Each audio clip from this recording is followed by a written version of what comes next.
Donc correction de la partie 4.2, donc détermination du couple à la roue.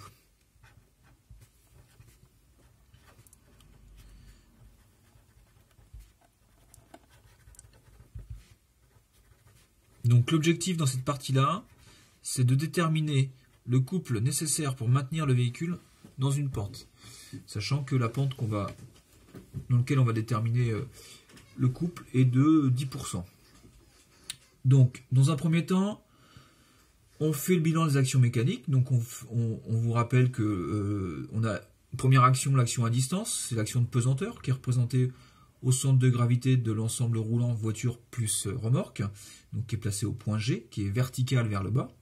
On a l'action de contact du sol sur les roues qui sont représentées par des forces verticales. Là, on néglige la résistance au roulement. Et puis, au niveau de l'avant, on a l'effort de traction qui est tangentiel au sol, si bien que l'action en A du sol sur la voiture a une inclinaison par rapport à la normale au contact. Donc, dans un premier temps, je vais donner l'expression du poids dans le repère XY. Donc, je vais représenter ma pente. Donc, j'ai un angle alpha qui est inconnu. Donc, le poids est appliqué au point G et vertical vers le bas. Donc, je vais représenter au niveau de mon centre de gravité G mon repère XY. Et je vais projeter les composantes du vecteur poids dans ce repère. Donc si je projette, j'obtiens deux composantes.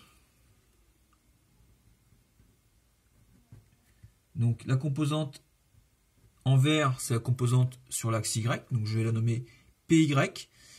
Et la composante sur X en bleu. Donc maintenant, je vais calculer, du moins je vais exprimer ces composantes-là par rapport à l'angle alpha, sachant que l'angle alpha, je le retrouve ici. Donc il faut utiliser donc, les relations de trigonométrie, sachant que je vous les rappelle. Donc ici, en respectant donc, les couleurs, donc ici, j'ai le côté hypoténuse de mon triangle rectangle, le côté adjacent et le côté opposé. Donc les relations, c'est le sinus de l'angle alpha est égal au côté opposé, c'est-à-dire Px sur le côté hypoténuse. Et le cosinus de l'angle est égal au côté adjacent sur le côté hypoténuse. Pardon, c'est P ici, c'est pas Py. Donc là, j'ai établi l'expression littérale de P dans le repère. C'est-à-dire qu'ici, je vais obtenir comme relation Px est égal à P sinus alpha et Py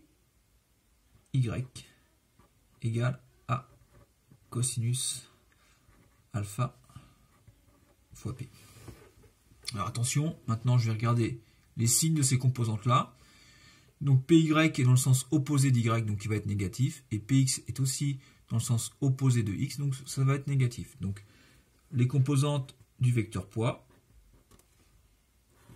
c'est moins P cos alpha sur x et moins P sinus alpha sur y. Donc là, j'ai répondu à la première question.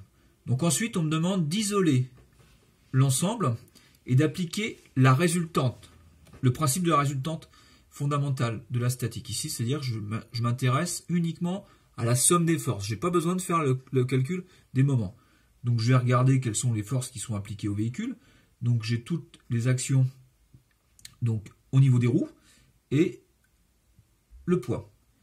Donc ici, je vais m'intéresser uniquement à ce qui se passe sur l'axe X. Donc sur l'axe X, qu'est-ce que j'ai?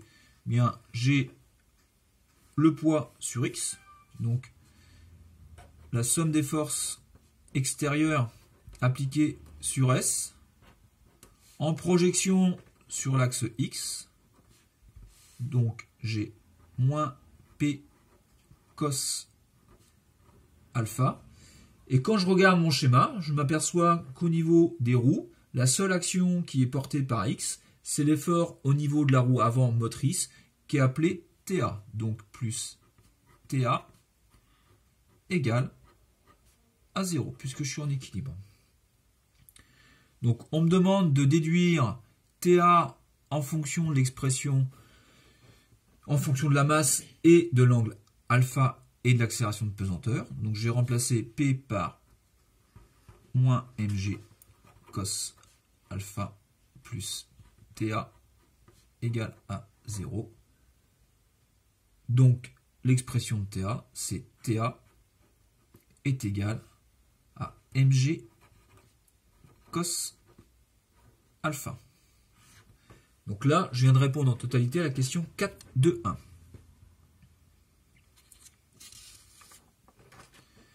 Pour la question 4.2.2.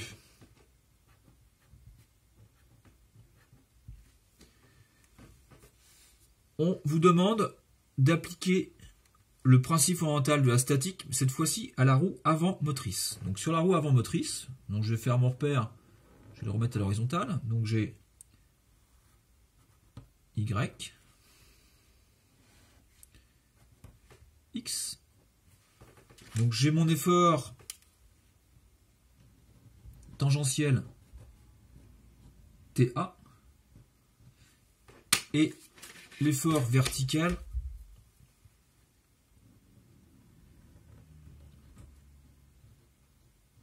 NA. Le centre de rotation, bon, je vais l'appeler O, sachant que le point A, c'est le point de contact entre le sol et la roue. Quelles sont les actions mécaniques appliquées à la roue? Donc il y a bien sûr l'action de contact, et puis il y a le couple moteur qui est dû au moteur thermique par l'intermédiaire de la transmission mécanique. Donc, si je regarde au niveau des moments, donc je vais calculer les moments en A de ma force extérieure. C'est le moment en A de TA plus le moment en A de NA.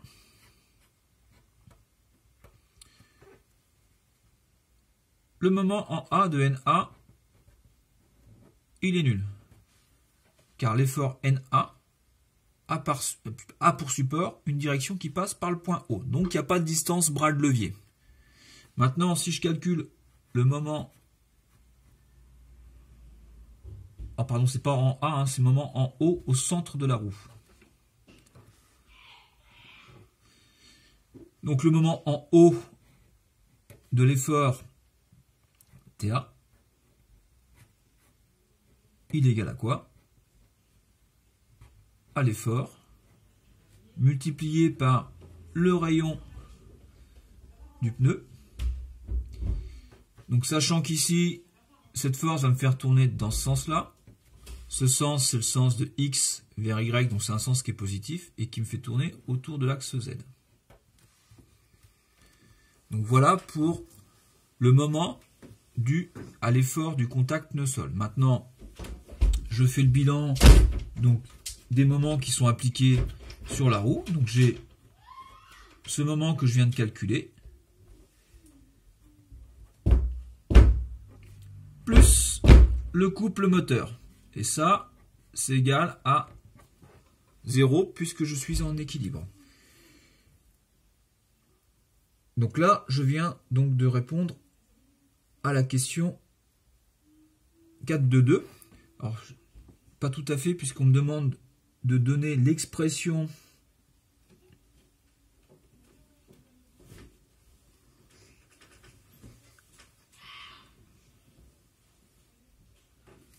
donc du couple à la roue, alors c'est CR, pardon, on l'appelle CR, est égal à moins TA RP.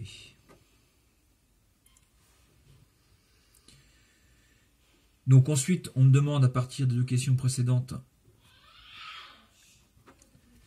d'exprimer le couple à la roue en fonction de la masse de G et de alpha. Donc ici, il va il suffit de remplacer TA par l'expression précédente, c'est-à-dire moins mg cos alpha fois le rayon du pneumatique. Et donc, j'ai l'expression du couple à la roue. Alors ensuite, une question classique, on vous demande de calculer les dimensions du pneu en fonction de sa dimension, donc qui est de 205 55 R17. Bon, le 95H correspond à la vitesse maximum du pneumatique et à la charge qu'il peut supporter. Donc ici, on a le rayon de la jante en pouces. Donc on a le diamètre de la jante en pouces. Donc je vais calculer le diamètre du pneu. Donc c'est le diamètre de la jante, donc 55 pouces. Donc je multiplie par 25,4. Ah pardon, c'est 17 pouces.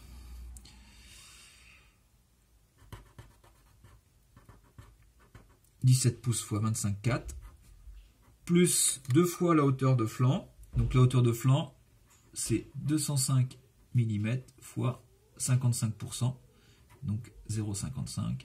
Et comme j'ai 2 flancs pour avoir mon diamètre, ce qui va me donner, si je fais l'application numérique, un diamètre d'environ 65 mm et quelques. Et si vous divisez par 2, ça vous fait un rayon du pneumatique qui est de 32,9 cm.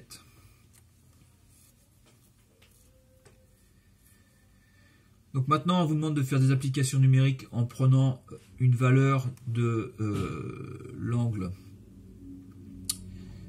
On prend une pente de 10%. Donc c'est la question 4 de 5.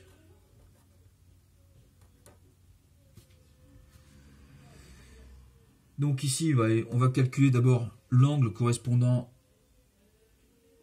en degrés. Donc on vous précise que 10% correspond à une tangente alpha de 0,1. Donc avec vos calculatrices, vous calculez l'arc tangente, en fait tangente alpha inverse de 0,1, pardon. Et ça vous fait un angle de 5,71 degrés. Donc il suffit ensuite de remplacer dans l'expression que vous avez trouvée en 4, 2, 3 par les valeurs numériques. Donc la charge maxi du véhicule, c'est 3421 kg, multiplié par l'accélération de pesanteur, multiplié par le cosinus de 5,71, alors attention de bien être en degrés, et multiplié par le rayon. Ici on précise de prendre un rayon de 33 cm, c'est-à-dire de 0,33 mètres. Donc le couple à la roue que vous obtenez est un couple de 1123 Nm.